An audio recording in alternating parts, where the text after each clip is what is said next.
Hay verdades que solo se ven cuando la luz es baja. Es un gusto coincidir en este primer encuentro, un espacio para observar lo que a veces se nos escapa entre las prisas.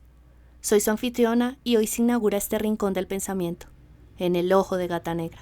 Para abrir este camino nos acompaña Iván Darío Álvarez, un personaje, un maestro, alguien que sabe que los objetos tienen alma y que es el teatro, quizás, la forma más pura de la realidad.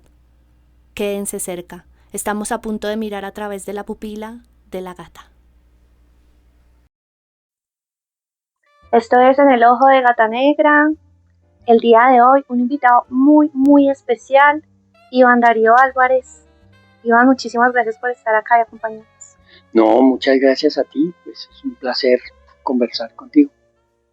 Ivancho, retomémonos a la infancia. Los objetos deciden con quién hablar, eligen a quién hablarle. ¿Cuál fue ese primer objeto que te habló en tu niñez y qué te dijo? A ver, pues yo creo que como en general todos los niños son titiriteros que se ignoran porque tienen un espíritu animista. Y yo no fui ajeno pues a ese espíritu animista. Entonces a mí siempre me gustaba jugar con mis muñecos, con los héroes de mi infancia. Igual que muchos niños, pues yo tenía mis íconos, mis muñecos que eran mis preferidos y con ellos pues construí, como muchos niños, mundos privados de la infancia que son como el paisaje de mis juegos y de mis juegos dramáticos. Entonces siempre tenía en mis juguetes un muñeco con el cual pues yo me desdoblaba y construía mundos propios, como muchos niños que tienen también esa característica. Entonces no recuerdo con exactitud qué tipo de muñecos eran, pero pues muchas veces eran muñecos que en los cuales yo proyectaba, digamos, como mi deseo de ser grande o mi deseo pues de ser poderoso, de tener poderes y de tener fuerza.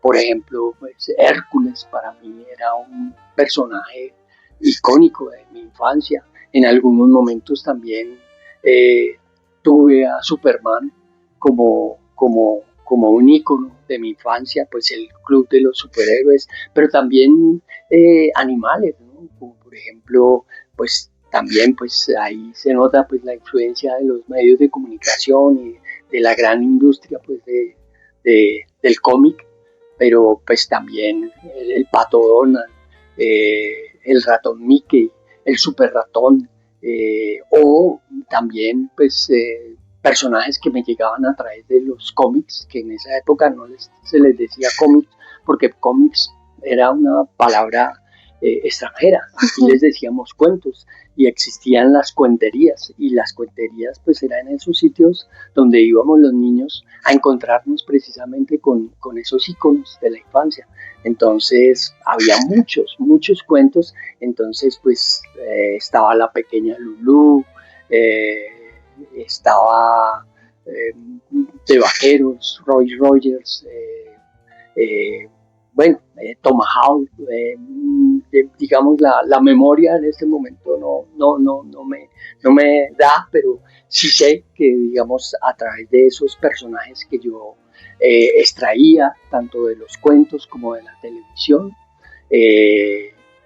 recreaba pues mis mundos interiores y proyectaba pues en ellos pues también todas mis frustraciones y toda mi sed de fantasía pues que es una sed que en los niños siempre está viva y llameante.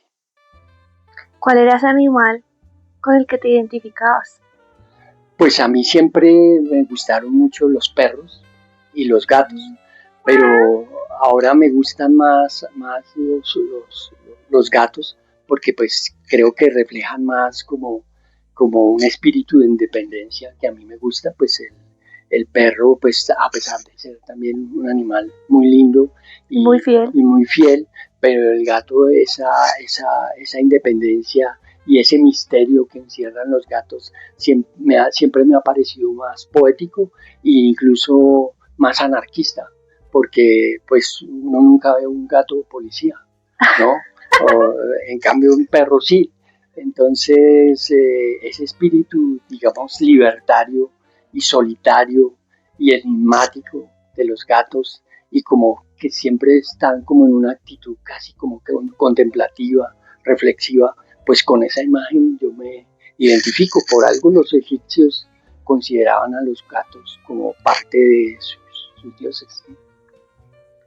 Ivancho, una cosa es jugar con los muñecos, como tú dices, y otra muy diferente es darles vida, es darles voz y es caminar con ellos junto con todo el recorrido de tu vida.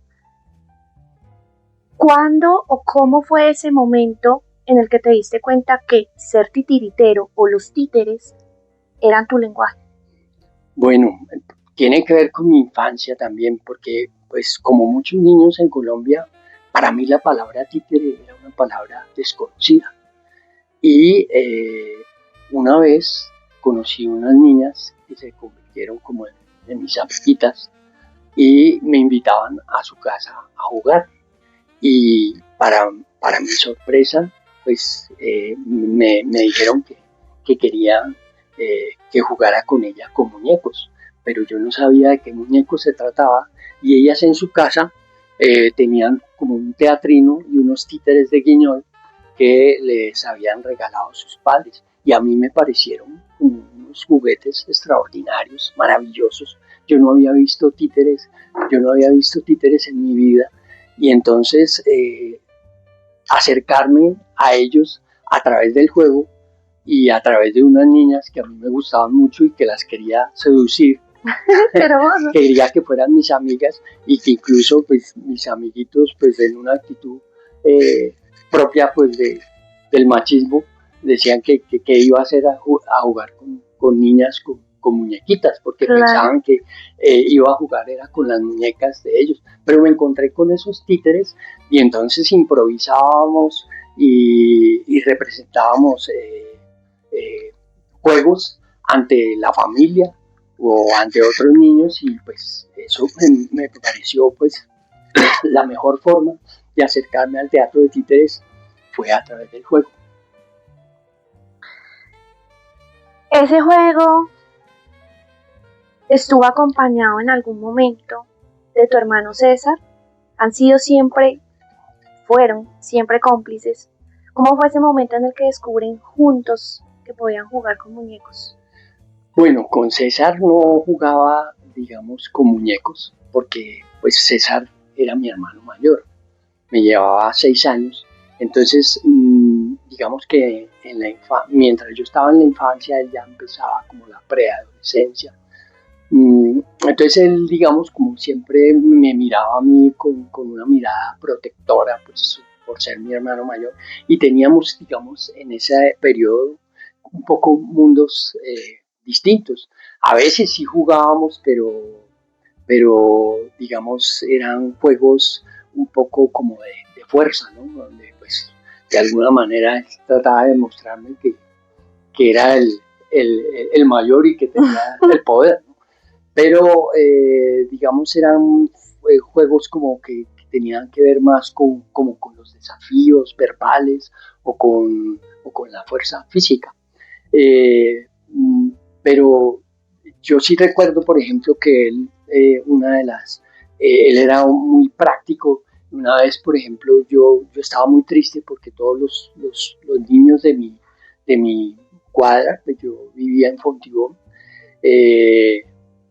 todos, a muchos, el niño Dios les había traído patinetas y yo quería tener una patineta y como pues no teníamos las condiciones económicas, él me fabricó una patineta. ¡Ay, qué hermoso! Con madera y con ruedas esferadas. Y esa patineta era tan extraordinaria porque tenía unas ruedas poderosas que él se consiguió, yo no sé cómo, y yo salía a descrestar a mis amiguitos que tenían la super patineta, pero la patineta mía, que era una patineta de madera y de ruedas esferadas, corría más que esas que se habían comprado en los almacenes, tanto que muchos niños empezaron querían montar tu patineta. A montar en mi patineta. Y entonces ya digamos que como que los títeres los vine yo a descubrir con él como en la post-adolescencia, por decirlo así, pues cuando yo tenía como 15 años y mi hermano tenía pues casi 20, pues a él le empezó a atraer como el mundo del teatro y me empezó a invitar como a ver a grupos emblemáticos de la época, pues como el Teatro La Candelaria, el TPB, el Teatro Popular de Bogotá, La Mama, el Local, el Acto Latino y bien, una serie de grupos que gravitaban, digamos, como en el entorno y que representaban, digamos, como una parte pues, de un movimiento cultural y político muy importante que estaba muy asociado como a los movimientos sociales y a la izquierda.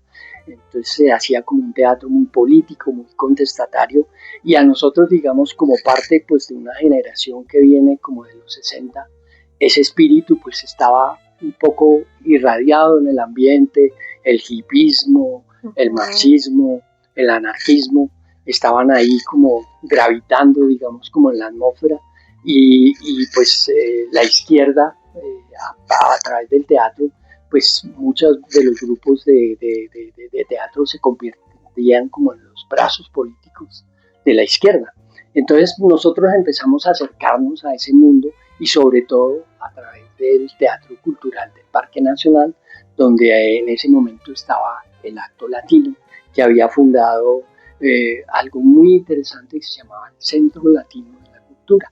El Centro Latino de la Cultura pues eran varios artistas jóvenes que hacían teatro, entonces los que hacían teatro se llamaban el Acto Latino, los que hacían títeres se llamaban el Biombo Latino, los que hacían pantomima se llamaban el Signo Latino, o los que hacían música se llamaban el Son Latino, y también tenían una revista cultural, sobre todo de literatura y de ensayo, que se llamaba El Muro Latino. Entonces la palabra latino era como el cordón umbilical que los unía a todos y era como un movimiento pequeño, cultural, que gravitaba en torno al parque, porque en el Parque Nacional, que siempre fue, digamos, un escenario construido especialmente para los títeres en el gobierno de Olaya Herrera, pues ese teatro ya es un símbolo pues, de la ciudad porque desde más o menos como los años 30 existe ese parque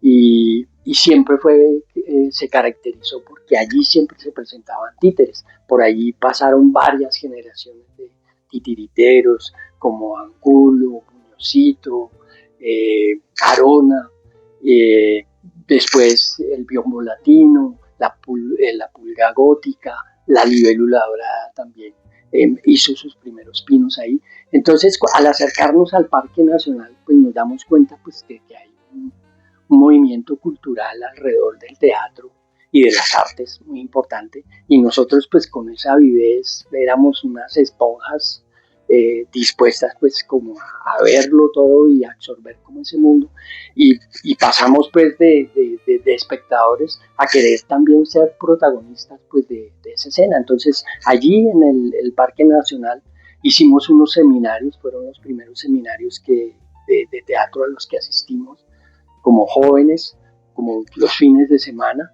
El Acto Latino da unos seminarios sobre Stanislavski, sobre Brecht, sobre Grotowski, sobre Artaud, pues que eran como los grandes maestros pues, del teatro de esa época, que estaban pues como muy en boga, muy en discusión, y el Acto Latino pues de alguna manera pues se convirtieron como en los transmisores pues de todo ese espíritu y nosotros pues estuvimos ahí. Y más tarde, pues queríamos ser actores, o sea, no se había atravesado por ahí el teatro de títeres todavía, pero al descubrir en el parque al Biombo Latino, los títeres que ellos hacían nos parecieron pues, fantásticos, eran muy vanguardistas, era como que el espíritu de ese grupo nos irradió y nos convenció tanto pues de la fuerza de los títeres, que pues reavivó en nosotros pues esa recuperación de la infancia, pues de querer volver a ser espíritus animistas y ser titiriteros. Entonces el Biombo, gracias al apoyo de Colcultura, crea una escuela que es la primera escuela nacional de títeres que hay en el país, financiada por el Estado. Y entonces ahí estuvimos como un año absorbiendo, digamos, como todas las enseñanzas del Biombo Latino y de muchos maestros de la época, como por ejemplo Julia Rodríguez o Juan Monsalve o Sergio González, Carlos Bernardo González, Gabriel Esquinas, que formaban parte pues del Centro Latino de la Cultura. Entonces, pues ellos fueron, digamos, como los que provocaron e incitaron en nosotros como ese gran deseo de convertirnos en titiriteros. Y como un ingrediente, pues como nosotros éramos bastante tímidos, el hecho pues de ser actor de alguna manera tiene como un componente bastante narcisista, porque eso de querer que a uno lo vean y colocarse como en el centro de un escenario, de alguna manera pues tiene que ver mucho con el narcisismo.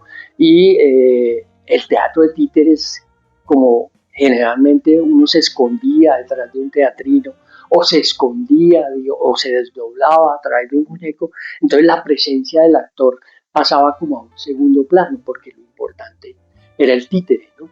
Entonces eso nos gustó, eso digamos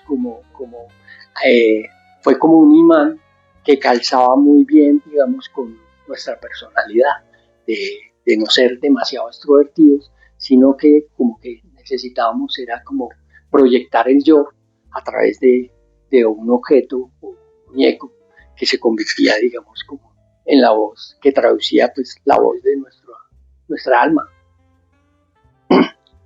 Qué hermoso todo ese proceso y todo ese trayecto que nos cuentas. Siguiendo como esa secuencia entre tu niñez y tu adolescencia, quiero saber un poco y que nos cuentes qué pasaba en casa. ¿Fue un ancla? ¿Permitió o invadió ese arte? ¿Tuvieron que hacer fuerza o defender esa vocación en la mesa familiar? Por supuesto, pues bueno, mi familia era una familia un poco sui generis, porque mi mamá se muere cuando yo tengo 9 años de un cáncer en el estómago. Mi padre se va de la casa porque pues, se consigue, digamos, otra mujer, entonces ya no vive con nosotros. Nosotros éramos una familia de 6 hermanos. Mi hermano mayor se llamaba Rodrigo. Él había hecho ingeniería en la Universidad Nacional, estaba estudiando, iba como en tercer semestre, y al, digamos, quedarnos sin papá y sin mamá, y mi hermano mayor pues se hace cargo un poco como de las riendas de la familia. Él, gracias a la ingeniería, se dedica a arreglar aparatos eléctricos, televisores en Fontibón, pone su taller. Y bueno, él cuando nos ve que estamos como imbuidos en ese mundo, trata de persuadirnos y decirnos pues que estamos locos, pues que como así que ser titiriteros, que eso qué es, pues para él también era un mundo como desconocido. Uh-huh. Y lo asociaba, digamos, como a los circos o como a los payasos. Y junto con mi hermano Octavio, que era como el tercero, nos decían pues que estábamos locos, que nos íbamos a morir de hambre, que de qué íbamos a vivir, era la gran preocupación. pero nosotros estábamos tan convencidos y tan enamorados de ese oficio que pues no nos importó, digamos, como esa voz de autoridad de nuestros hermanos mayores que nos trataban pues, de coartarnos, de tomar como ese camino. Pero César y yo estábamos totalmente convencidos y gracias a ese convencimiento y a esa terquedad, pues encontramos que el ser titiritero era uno de los oficios más bellos del mundo y que haber abrazado ese arte era lo mejor que nos había podido pasar y que no podíamos inventarnos otra manera de hacer el amor. Que esa era, digamos,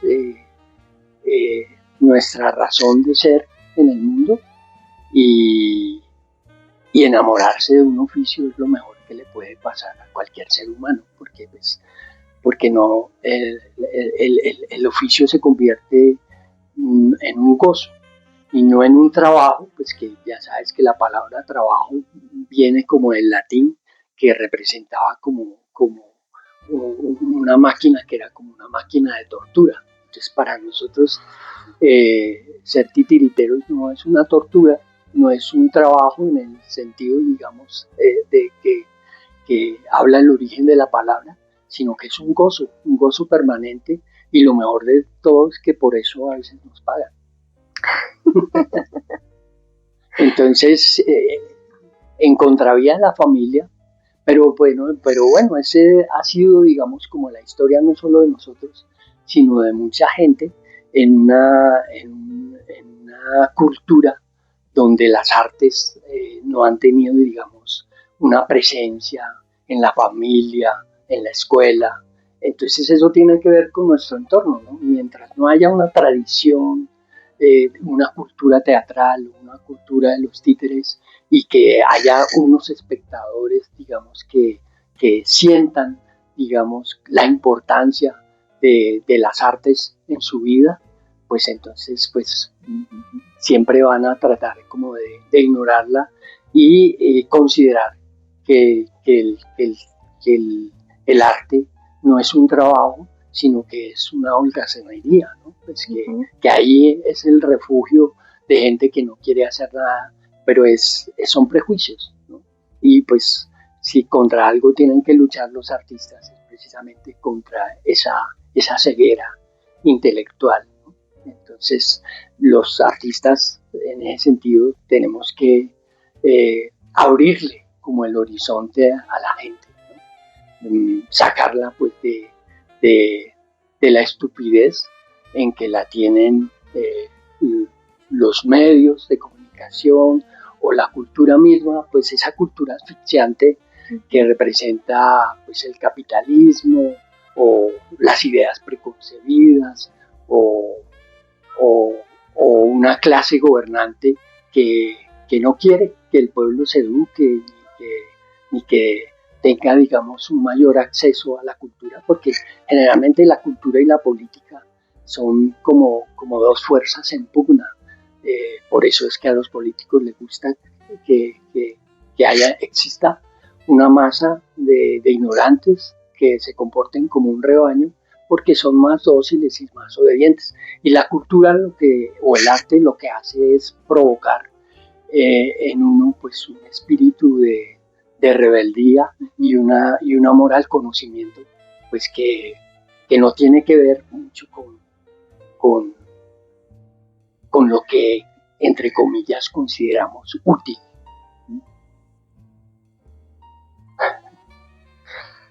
Iván, cuando llegan a Bogotá, cuéntanos porque tú no eres de acá, netamente de Bogotá, y por qué llegan, qué los desplaza, y cómo te recibió Bogotá, cómo te sentiste. Bueno, pues mi familia, te contaba que éramos 6, cuando ya habían nacido 3 de mis hermanos mayores, mis padres se desplazan de Medellín al barrio La Macarena en Bogotá. Mi hermano César nace en Bogotá, en ese barrio de La Macarena, y cuando mi mamá me está esperando por esa ese espíritu paisa recalcitrante y muy arraizado en ella, ella llega y dice, no quiero tener un rolo más, y se va a Medellín a tenerme. Entonces, pues yo soy como un paisa, pero por accidente, o por el capricho de mi mamá, porque pues yo no me, a pesar de que tengo unas raíces paisas, las raíces paisas de mis padres y que muchas costumbres paisas, por ejemplo, en mi casa no podía faltar la arepita ¿Y los frijolitos todos los domingos, porque mi mamá se levantaba a las 5 de la mañana a moler el maíz y a ir a misa de 6 como buenos católicos camanduleros. Entonces, pues yo me crié dentro de esa tradición católica, pero yo no me considero estrictamente paisa, porque pues prácticamente casi toda mi vida la pasé en Bogotá y sobre todo viví mi infancia y mi adolescencia mucho en Fontibón, cuando Fontibón pues todavía era un pueblito y que nos íbamos, por ejemplo, a Bogotá en tren, porque por ahí pasaba el tren. Ay, qué lindo. Entonces era muy... Y yo vivía cerca a la estación del tren y siempre me despertaba con el ulular pues de la locomotora del tren. Incluso me iba al colegio y una de las cosas que más me gustaba era poner el oído en la carrilera para oír si venía el tren o no. O incluso sacábamos moneditas de nuestras onces y las poníamos para que el tren las aplastara y las guardábamos como una reliquia. Pero ¿a qué iba la pregunta que me hizo? Creo que me perdí. No te preocupes, era eso, cómo te recibió Bogotá y por qué hubo ese desplazamiento. Sí, pues sí, fue por mi familia queriendo buscar como un mejor destino, porque pues existía pues ese atractivo pues de la capital. ¿Y sientes que lo encontraron? ¿Encontraron ese beneficio de haberse trasladado? Pues digamos que sí, que no, porque pues mi padre finalmente no encontró trabajo acá, sino que se tuvo que ir a Puerto Boyacá, y eso también significó un poco como de alguna manera la ruptura de mi familia. Nos fuimos a vivir a Fontibón y bueno, ahí empezaron como muchas dificultades económicas con lo que te contaba, la enfermedad de mi mamá, el que mi papá se fue de la casa, el tener que sobrevivir con lo que podía medio conseguir mi hermano para sostener la familia. Entonces, pues fue una época de muchas vicisitudes, pero también al mismo tiempo, pues Fontibón, por ejemplo, para mí se convirtió, digamos, como en una parte importante de mi vida, porque allá tuve mis mejores amigos, teníamos una vida de barrio muy rica, y eso me permitió, digamos, a mí como querer mucho, digamos, como la amistad, ¿no? Todavía conservo amigos de esa época, pues que son entrañables, ¿no? Entonces el hecho de haber vivido como en un pueblito en la periferia de la ciudad, yo creo que nos permitió pues tener una infancia distinta, ¿no? Porque si algo castra, digamos, la ciudad en la infancia, es que la ciudad no está hecha para los niños, la ciudad está más hecha para los carros, y en esa época pues eso era un privilegio, pues que nosotros los niños de esa época fuéramos dueños de la calle. Y así era, sí. En cambio ahora los niños viven encerrados en conjuntos residenciales o encerrados en su casa, o sea, no tienen esa vida comunitaria que nosotros teníamos. ¿Cuáles eran los juegos que a ti más te gustaban en tu infancia? Pues a nosotros nos gustaba jugar mucho a las canicas, a las bolitas, nos inventábamos pues una cantidad de juegos, con tiza se marcaba como un cuadro, y entonces había que sacar las bolas de ese cuadro, cada uno tenía digamos como una bola de cristal, que era su consentida. Ajá, de una colección gigante. La Mara. Y entonces sí, jugábamos, apostábamos, también con las mismas bolas de cristal jugábamos a algo que se llamaba la Vuelta a Colombia, que era como hacer en la tierra como una especie de culebritas que hacíamos con unas tapitas, íbamos como en la arena o en la tierra, abriendo como un hueco y íbamos generando, digamos, como una especie de carretera por la que circulaba la bola de cristal, y entonces a veces creábamos premios de montaña y eso era maravilloso. Nos íbamos a los potreros, por ejemplo, tenían una importancia capital en nuestra infancia. Nos íbamos a haciendas donde veíamos ordeñar las vacas, íbamos a jugar fútbol, jugábamos trompo, en fin, e incluso a las modas que llegaban, por ejemplo, la moda del yo-yo. Entonces, el yo-yo, no el yo-yo, el yo-yo, sí, qué lindo. El yo-yo, que había campeonatos de yo-yo, Coca-Cola patrocinaba esos campeonatos y traía expertos del yo-yo que hacían infinidad de figuras con el yo-yo, y pues todos andábamos fascinados con eso. Pues no existían los computadores, lo cual nos permitía tener mucha más imaginación y libertad, que los niños de hoy en día, que andan presos pues del mundo, el mundo fascinante pues de las imágenes, pero que terminaba volviéndose alienante. Entonces sí era un mundo bastante distinto, y bueno, ahí encontramos nuestro destino. Pues, a pesar de las vicisitudes, pues también encontramos eso que te decía, por ejemplo, el teatro. Otra de las cosas que recuerdo importantes, digamos, de ese momento de estudiante en Fontibón, fue por primera vez que fue a mi teatro, el Teatro Libre de Bogotá. Vi una obra que se llamaba algo así como la historia de un gallo de pelea, y a mí esa obra me encantó. Por eso cuando César me propone ir a ver teatro, yo ya estaba un poco como instalado, digamos, en esas ganas pues de ver teatro, porque con toda la disposición, porque el Teatro Libre como que sembró en mí esas ganas de ser un gran espectador del teatro. Me decías, Iván, que en tu casa había mucha creencia en lo católico. Sí. El Iván de hoy, ¿en qué cree? ¿Cuál es su espiritualidad? Bueno, yo diría que yo soy ateo, gracias a Dios.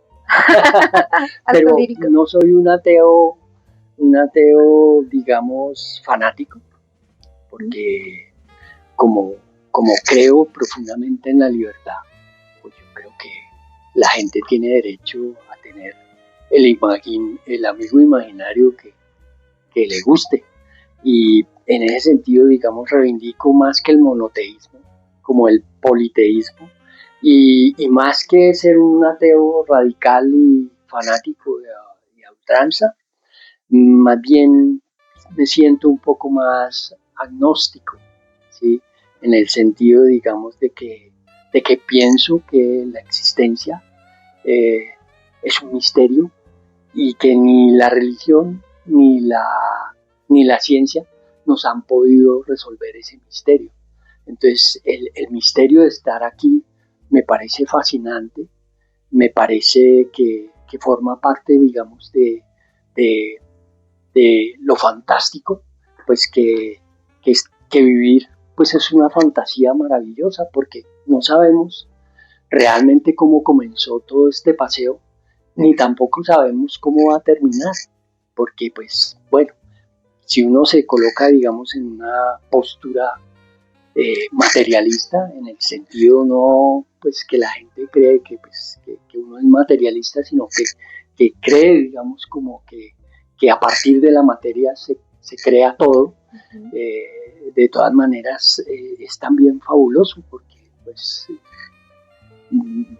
también si uno construye, digamos, como la existencia o el que exista la Tierra, o que existan los planetas, o que exista el universo, de todas maneras sigue siendo un misterio absolutamente maravilloso, porque pues que la materia se haya desarrollado de esa forma hasta crear unos bichos o unos muñequitos tan fantásticos como somos los seres humanos, porque en el fondo pues nosotros también somos criaturas. Muñecos, somos criaturas fantásticas. Entonces por eso es también que me fascinan los títeres, porque el titiritero también es como un demiurgo que crea unos mundos a su imagen y semejanza. Entonces yo creo que el teatro de títeres también tiene que ver como con esa fantasía de creerse un dios y de crear universos. Entonces eso me coloca, digamos, en un punto en que pues tanto la realidad como la ficción son maravillosas y creo que la existencia es un regalo y que vivir es una fantasía. Qué bello. Es un milagro vivir. Sí, lo es. Iván, tú hablas de que esta creación del universo es una fantasía, pero tú creas universos fantasiosos. Al hacerlo tienes que escribir. Sí. Yo te pregunto, ¿ha habido un momento en que algún títere no haya querido hacer o decir lo que tú has escrito? Bueno, pues una de las primeras, digamos, obras que yo escribí tenía que ver con eso, que fue La rebelión de los títeres, que nació como un ejercicio en la escuela, donde yo me planteaba eso, pues, como si los títeres se rebelan a ser manejados o manipulados, ¿qué podía suceder, ¿no? Entonces, creo que esa es como una fantasía recurrente en los titiriteros, pues de que ese ser inanimado que uno anima y que le da vida, en algún momento se convierta como en su adversario, ¿no? Entonces, de ahí pueden nacer hasta películas de terror. Cuando ese ser, pues que es artificial y que es una materia inerte, pero que se convierte de repente en independiente y que ya no depende ni siquiera de las manos del titiritero. Entonces, pues creo que eso permite un diálogo fantástico. Y precisamente acerca de eso, hace poco escribí un ejercicio sobre eso. Unos escritores se plantean, digamos, de hacer un libro desde diferentes oficios, y sobre todo que tienen que ver con la escritura, de hacerse como una autoentrevista. Uh-huh. Y como a mí me pareció eso demasiado narciso, pues lo que hice fue escribir esto, pues que voy a leer, que se llama El titiritero y su doble. Delirio dúo desde el otro lado del espejo. Tiene una epígrafe de un poeta aforista que se llama Antonio Porcia, era un italiano que vivió mucho en Argentina, y el epígrafe dice: eres un fantoche, pero en las manos de lo infinito, que tal vez son tus manos. Entonces dice el diálogo entre el títere y el titiritero. Títere, ¿por qué metes una vez más tu mano dentro de mí? Titiritero, ¿te incomoda? Títere, mucho. Tu mano es un alma perturbadora. Titiritero, qué raro, pensé que te gustaba. Títere, para nada, me siento manoseado, o peor aún, manipulado. Titiritero, mi intención no es esa, no soy un manipulador profesional. Títere, mientes, me cuesta creer en las manos límpidas o inocentes de un titiritero. Sé que algo te traes entre manos y por eso es que quieres moverme o agitarme interiormente para luego hacerme actuar y decir lo que tú quieras. Titiritero, tan solo busco animarte. Títere, tu forma de animarme en realidad me desanima. Me mueves a tu antojo en la dirección equivocada. Mueves mi boca de forma mecánica y me impones una voz impostada y falsa. Conspiras contra mi propia voluntad. Titiritero, animarte quiere decir darte vida. Solo soy un profesional de la ilusión y para poder serlo dependo de ti, títere. No quiero depender de un egópata narciso que se oculta como un farsante tras de mí. Eres una sombra sombría. Titiritero, espera, te ordeno que te quedes aquí. Sin ti yo no podría ser yo. Títere, renuncio a ser la cara tuya al otro lado del espejo. Yo no quiero ser tú, prefiero ser otros. Titiritero, quieto. Mientras sigas sujeto al poder de mis manos, estás condenado a ser mi otro yo. Te he hecho a mi imagen y semejanza. Títere, ¿eres mi creador? Titiritero, soy tu demiurgo. Quiero decir, soy tu Dios y no adorarás a otros dioses más que a mí.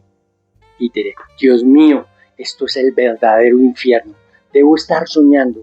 Y en esta absurda farsa titiritesca, ¿quién diablo soy, señor dramaturgo? ¿Puedes al menos decirme si tengo derecho a tener un nombre, además de tu espantosa voz divina? Titiritero, te llamarás Iván el Terrible, como tu progenitor. Títere, me niego rotundamente. Soy tan mal actor que si hago de mí mismo corro el riesgo de hacerlo mal. Titiritero, no tienes escapatoria. Mi mano invisible te aprisiona y detiene. Títere, te lo advierto, seré tu ridícula caricatura. Si estoy condenado a ser tu reflejo, me comportaré como lo que en verdad eres, un divino tonto. Titiritero, no me importa ser un espejo deformado por ti. En el fondo, ese es parte de mi juego dramático como supremo titiritero. Títere, por lo visto, el demiurgo me crea y las patologías se juntan. Titiritero, es correcto.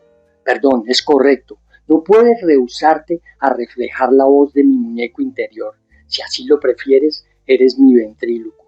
Títere, de acuerdo, caí en tus manos perversas y juguetonas. Llevas el ridículo hasta sus máximas consecuencias. Titiritero, a eso vinimos y para eso somos dos en uno. Ese es mi gran placer, títere, y ese mi gran sacrificio, titiritero. Sea como sea y como cada quien lo viva, este delirio duro es para el disfrute de nuestro público. Ellos aplaudirán nuestra mutua aventura o desventura. Títere, lo que faltaba, testigos voyeristas, sadomasoquistas. Titiritero, en realidad, en esta relación fantástica somos mucho más que dos. Títere, ya lo veo y siento, y ya que me doblegas de cara a ese triángulo, volviéndome tu trágico doble, dime qué quieres de mí o qué quieres en mi condición de ser tu parlante que yo vocifere por ti. Titiritero, además de agradecer en público tu existencia, deseo que me digas con sinceridad qué no te gusta de mí, títere. Odio ser tu títere y no quiero ser tu semejante. Qué falta de imaginación. Insistes en tu oscura megalomanía y me privas de mi derecho a elegir mi propia personalidad. Titiritero, deberías estar contento. Ser como tu creador te convierte en un ser privilegiado y casi humano. No todos los títeres gozan de esa libertad. Títere, ¿en serio crees que esto es una aventurosa libertad? Deberías sentir vergüenza. En conclusión, el títere nace libre y el titiritero lo corrompe. Se ríe. Titiritero, te prohíbo burlarte de mí. Yo soy tu padre y tu autoridad moral. Merezco un poco más de respeto. Títere, ¿de verdad debo respetar a un ser que se la pasa jugando con muñequitos? Titiritero, eso se llama recuperar la infancia. Jugar con muñecos solo significa que aún no he traicionado a mi niño o a mi niña, si así lo prefieres. Títere, debo confesarle, señor Demiurgo, que esa respuesta poética me gustó. Titiritero, debo serle fiel a mis metáforas. Ustedes los títeres son la poesía. Títere, en eso estamos de acuerdo, pero no todo titiritero es un buen poeta.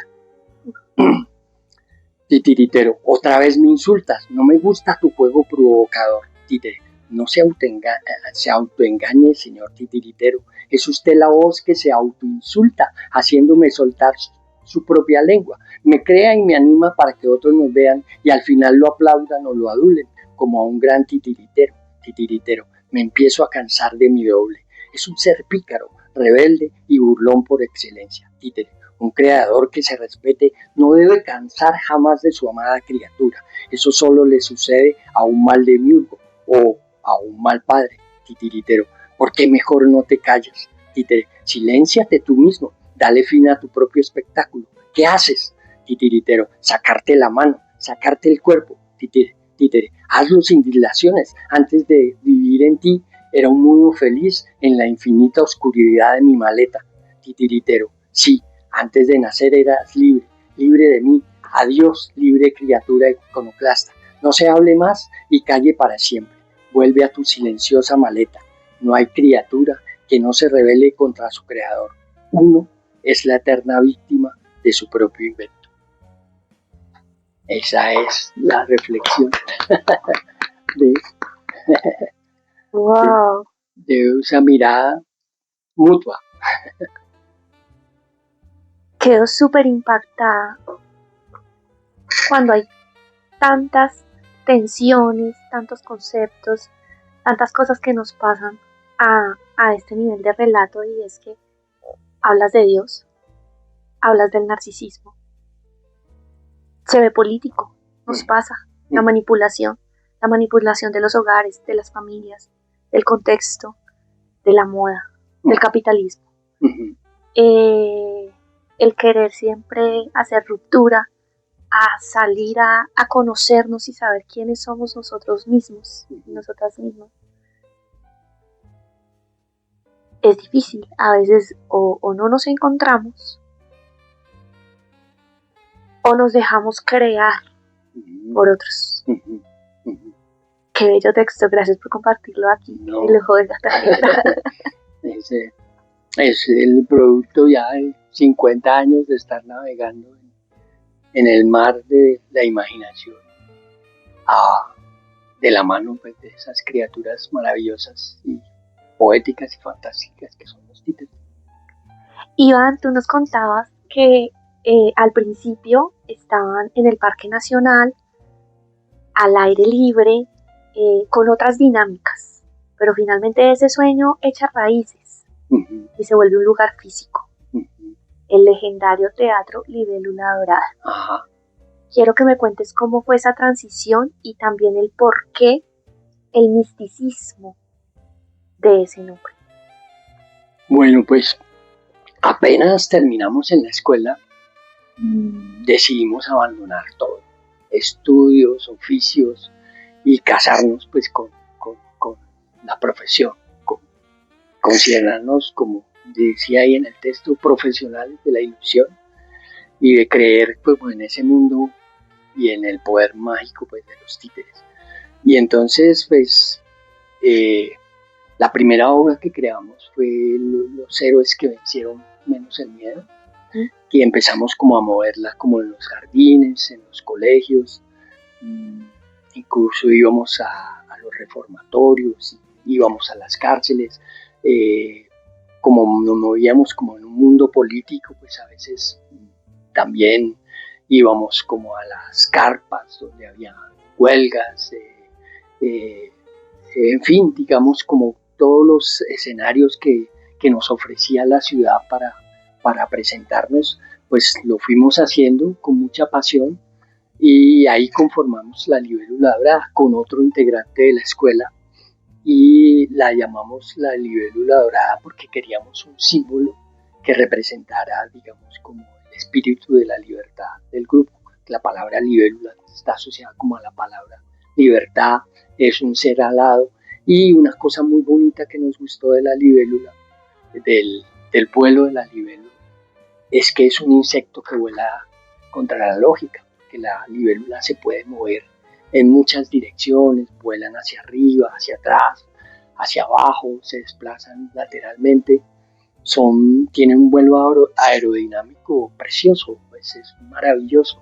Entonces eso nos encantó, porque digamos nos parecía la metáfora perfecta de lo que representa como un artista, como un ser que no se mueve como en una sola dimensión, sino que se mueve en muchas. Entonces esa movilidad, esa posibilidad de desplazarse, de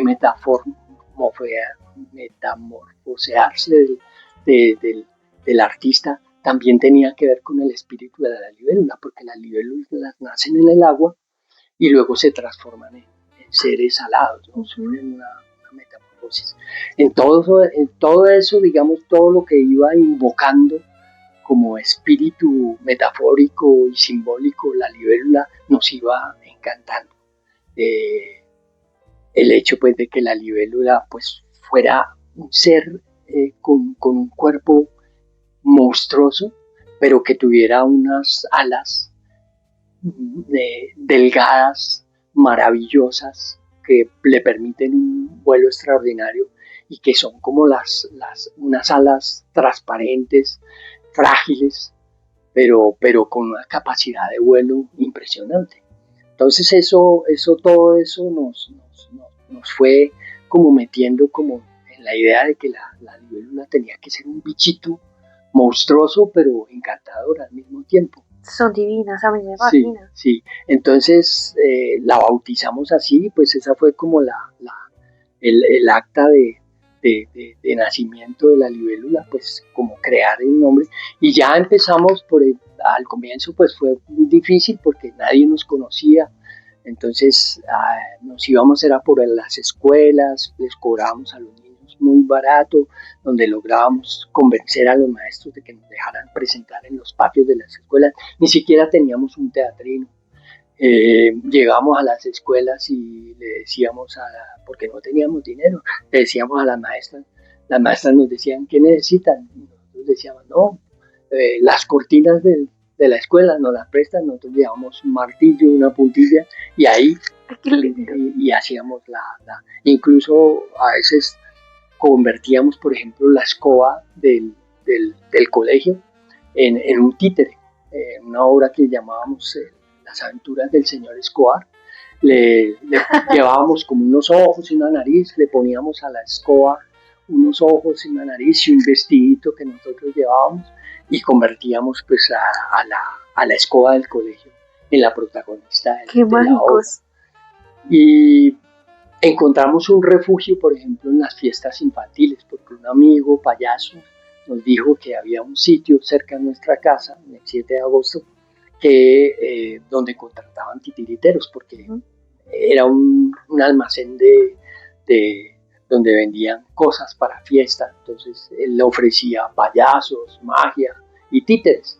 Y nosotros ingresamos, digamos, como en esa oferta que hacía ese almacén. Y pues todos los domingos, todos los sábados teníamos una o dos fiestas. Y muchas veces en las casas de niños súper ricos, de niños, por ejemplo, judíos. Una vez, una anécdota muy, muy curiosa, y es que cuando por primera vez, después de algunos años, que podíamos acceder a un teatrino, y entonces lo hicimos de tubos Pacto, que incluso era una innovación, porque casi todos los grupos tenían biombos de madera.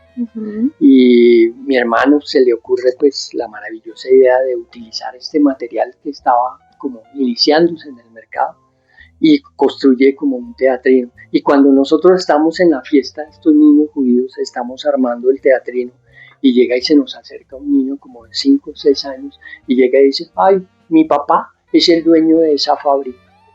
Entonces nosotros, pucha, acá están los dueños del país.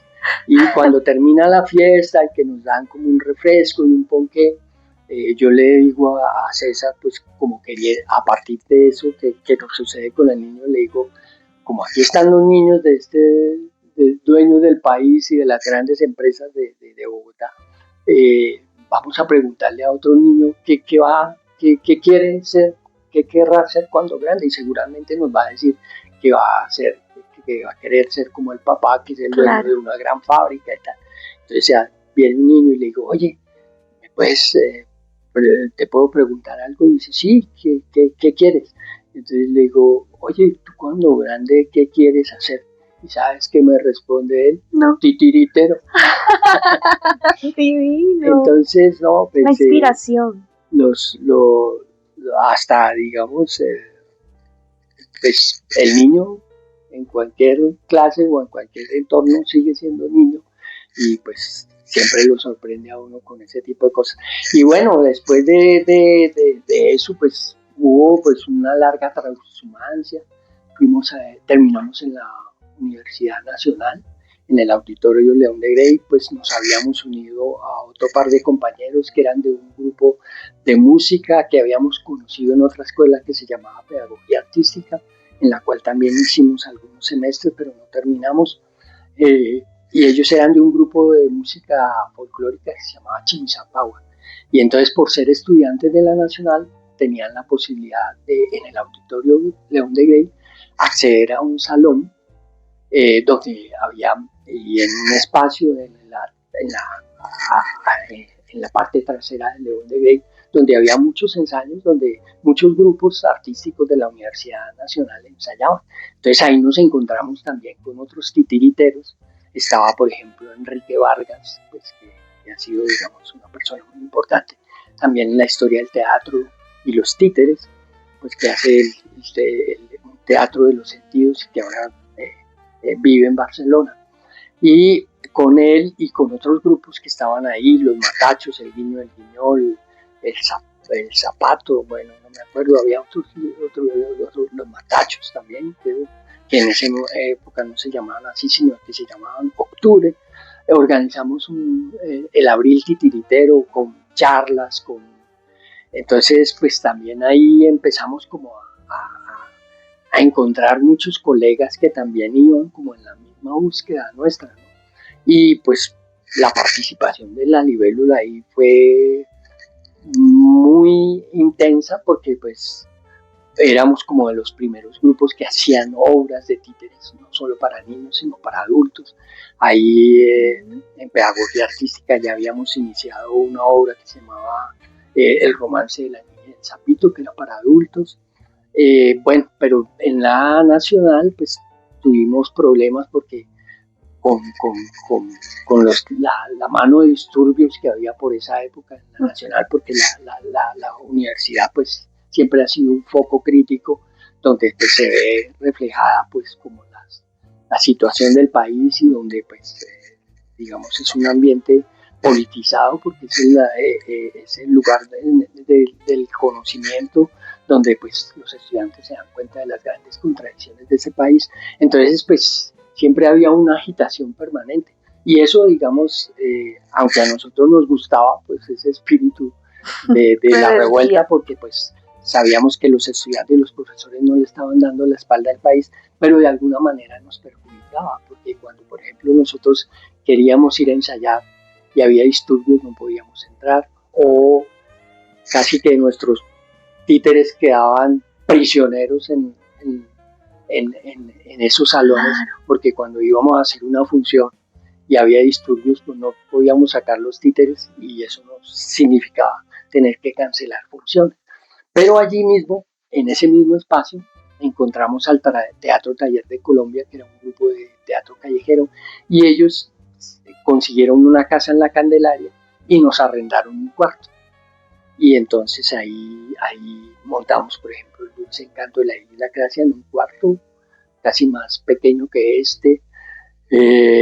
Y finalmente pues nos fuimos a Europa, a un festival mundial de títeres en Charleville. Hicimos una campaña de solidaridad para reunir la plata porque nadie nos financiaba, o sea, no teníamos un apoyo estatal ni nada por el estilo. Hicimos una gira por Europa. Al llegar de Europa, llegamos sin 5, nos habíamos gastado todo lo que teníamos, pero por fortuna se nos aparecieron, digamos, otra vez los dioses protectores de los titiriteros y nos salió un programa con una colombiana, un canal que se llamaba Colombiana de Televisión, una programadora. Y hacemos un programa que se llama El Rincón de la Fantasía y con ese dinero que recogemos en ese programa, pues que era 3 veces a la semana, logramos alquilar una casa en la Candelaria cerca a la casa presidencial, a la casa de Nariño y en un sector un poco marginal donde nosotros había debajo de nuestro, digamos como en un tercer piso, teníamos un apartamento donde no teníamos una sala, pero sí teníamos sala comedor, donde podíamos ensayar. Y en esa calle, pues era una calle de prostitutas, sobre todo de prostitutas viejas, donde iban, digamos, a veces muchos habitantes del Cartucho a, a tener pues relación pues con este tipo de mujeres. Entonces nosotros decíamos que vivíamos al lado de las putas y del putas, que era el presidente. El putas. Y ahí pues estuvimos muchos años, hasta que finalmente nos ganamos un premio, como a los 15, 16 años de la Libélula Dorada, nos ganamos un premio con la Fundación Ángel Escobar por un trabajo que hicimos como de talleres en los barrios populares con la Fundación Pisingos. Entonces eso nos permitió tener un dinero para comprar una casa en el barrio Alfonso López y allí hacer una sala gracias al programa pues, de salas concertadas, y ese se convirtió, digamos, como en nuestro hábitat durante casi más de 30 años. En este momento se destruyó porque nos acabamos de ganar otro premio que es de la ley del espectáculo público, y se va a construir un edificio de 5 pisos. Felicitaciones. Entonces, después de 50 años y de pedalear con mucha merecido. Convicción, pues lo logramos, y pues eso va a mejorar mucho nuestra infraestructura y nuestra capacidad de proyectarnos a la ciudad. Entonces es un regalo pues que tanto el distrito como el Ministerio de Cultura, gracias a la ley del espectáculo, pues nos ha otorgado pues por considerarnos pues un proyecto pues de larga trayectoria y de largo aliento. Iván, el teatro es eso, el arte de las presencias, da la constancia para llegar tal vez a la permanencia. Pero el teatro también tiene sus ausencias, algunas que se vuelven eternas. Uh-huh. El 7 de diciembre del 2024 muere tu hermano César. ¿En qué rincón del teatro o en qué lenguaje de algún títere o uno de sus títeres todavía encuentras la inspiración, el motivo o el guiño de César para seguir moviendo los hilos de la Libélula Dorada? Bueno, César para mí era admirable, no solamente como hermano, sino como titiritero. Y él encarnaba unos personajes deliciosos, pues muy provocadores, porque César era una persona con mucho humor, era muy malicioso, era como un niño travieso, como un enfant terrible, como llamarían los franceses, ¿no? Un niño terrible, que se proyectaba en los títeres de una manera fantástica. Entonces tenía unas voces aguardientosas, porque él era un bohemio, aguardientero y fumador empedernido, pero eso mismo le daba, digamos, una gracia. Y el mismo aspecto de César era casi como el de un títere, pues con su nariz respingada y esas voces como tan gangosas, como tan roncas, como que le salían pues del alma. Y él era un espíritu gozón, y él se encarnaba muy bien, por ejemplo, en un personaje al que titulamos Dedos Ligeros, que era un ladrón de la perseverancia, que él decía, César decía pues que él era que Dedos Ligeros era un ladrón de la alta, pero de la alta perseverancia. Dedos Ligeros era un carterista, y pues tenía una picardía, y fue uno de los personajes centrales de una de nuestras obras, que es La Rebelión de los Títeres. Y también encarnaba otro personaje que es casi como el antagónico de Dedos Ligeros, que es un detective que se llama Perry el Sabueso. Y además otro títere, digamos, que era icónico y que reflejaba muy bien, digamos, como la la gracia de César era Grucho, que se convirtió, digamos, en un personaje también fundamental en la historia de la libélula, que nace con los héroes que vencieron todo menos el miedo, que es una rana que a través del nombre le queremos hacer como un homenaje a Groucho Marx, porque pues nosotros somos marxistas, pero de la tendencia Groucho. O sea, no somos marxistas ortodoxos, no hemos abrazado ni esa ideología ni esa religión en la que se ha convertido el marxismo ortodoxo. Entonces, pues sí, Groucho era nuestro marxista preferido.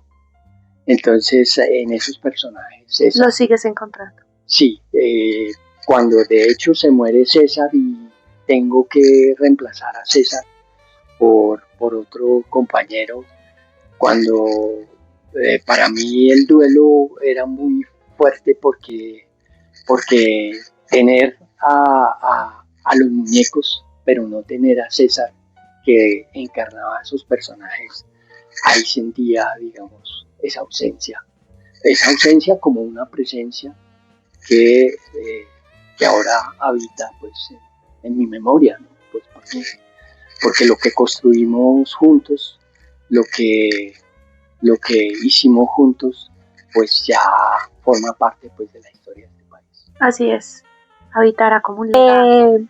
Me contabas que estás en un nuevo reto, un protagónico de un titiritero. Y es que es muy gracioso porque y místico, ¿no? Porque es reencarnar en lo que has hecho toda tu vida. Sí. Dime por qué aceptaste este papel y cómo habitas esa nueva etapa de tu vida. Bueno, lo acepté porque la directora fue titiritera en su juventud.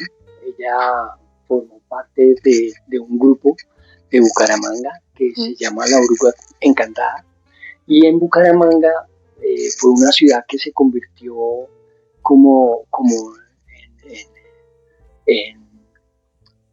en un lugar donde confluíamos muchos titiriteros, porque se empezaron a hacer como unos festivales gracias a una fundación que había ahí de gente como muy interesada en el teatro de títeres, y se empezaron a hacer estos titiriteros y gracias a estos festivales de titiriteros, y gracias a ese festival pues lo conocí a ella con su grupo.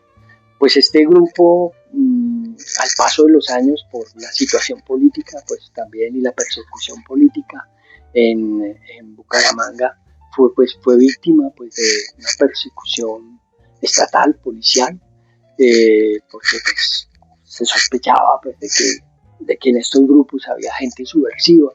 Entonces el director se tuvo que exiliar, expatriar, y ella pues tuvo que venirse de Bucaramanga a Bogotá, pero bueno, gracias a eso pues finalmente encontró que su destino era el cine, después de intentar por el lado del teatro y de los títeres. Pues, ¿Cómo se llama la película? La película se llama Matías el Titiritero, que precisamente es uno de los personajes icónicos de la libélula dorada, porque César y yo teníamos dos personajes que se llamaban Matías el Titiritero, que era él, y Filipo el Mago. Y ella pues se inspira pues en este nombre y construye como un personaje pues que también fabula, digamos, con todo lo que a ella le pasó, y es pues el viaje pues de un titiritero por los pueblos de Santander, que se ve envuelto pues en una tragedia que tiene que ver con la vida política y social de nuestro país. Y pues la película se acaba de filmar este año cerca al cañón de Chicamocha, donde pues hay pueblos hermosos como Cabrera, como Cepitá, que sirven como de escenario y de set de gran parte de la película.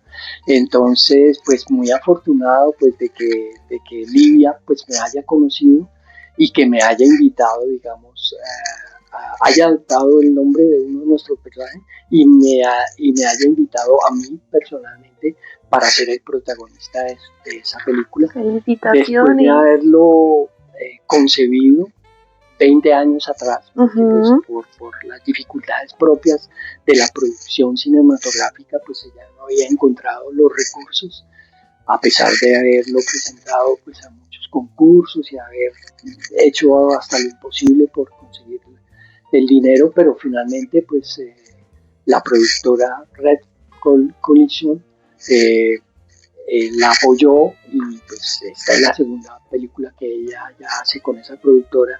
Entonces pues finalmente después de 20 años pues es un sueño cumplido. Pues ya yo no soy la libélula dorada porque ya me salieron muchas canas, ya soy la libélula plateada, pero bueno, finalmente se logró ese sueño y estoy muy contento porque fue una experiencia maravillosa, pues el equipo de la productora es muy entregado, digamos, como al oficio, y la directora también, pues es una apasionada del cine, ella es ya una directora súper reconocida, esta ya es su 8ª película, entonces me siento muy complacido pues, de que esta aventura haya llegado también a feliz término, y en un momento de mi vida, pues a pesar de que César no está, pues se conjugan pues como varios factores porque estamos cumpliendo 50 años y nuestra sede se está renovando, y pues yo ya voy casi que pisando los 70 años, entonces pues no sé, me siento que, que toda esta aventura titiritera ha valido la pena. Que nos dejes un secreto guardado, un legado aquí en el Ojo de Gata Negra, que además te felicita por toda esa trayectoria y por esos logros que sigues encontrando, sigues conquistando, porque nunca es tarde para nada.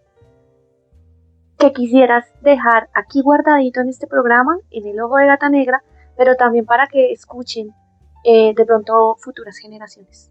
Bueno, yo creo que el secreto de que no es ningún secreto, es como el saber vivir y el darse cuenta de que nada se logra sin esfuerzo, y que a veces el esfuerzo, por más apasionado y más entregado que uno sea, y por más terco y por más caprichoso y por más obstinado, pues yo creo que el gran secreto es saber que para alcanzar algo de verdad fecundo y trascendental, hay que enamorarse a veces también de sus propios fracasos.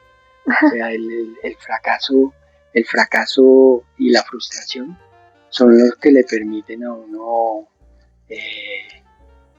llegar a elevarse a otras esferas, porque más que el éxito, el fracaso es como lo que lo nutre a uno, y y las dificultades, ¿no? Por eso, pues me gusta tanto ese texto de Stanislao Zuleta cuando le hace un elogio a la dificultad, ¿no?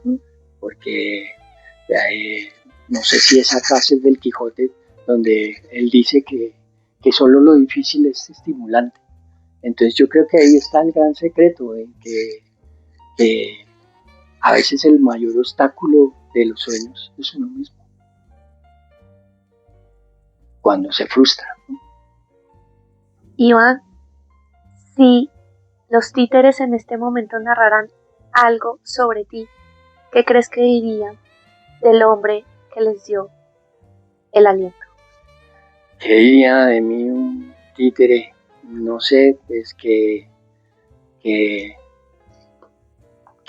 gracias por haberme creado a su imagen y semejanza, con todos sus defectos y todas sus cualidades.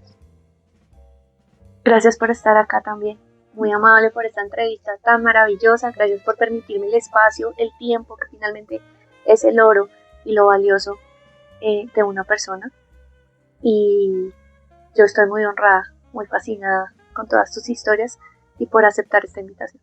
No, gracias a ti por permitirme hablar y decir y contar lo que he vivido y experimentado durante estos 50 años.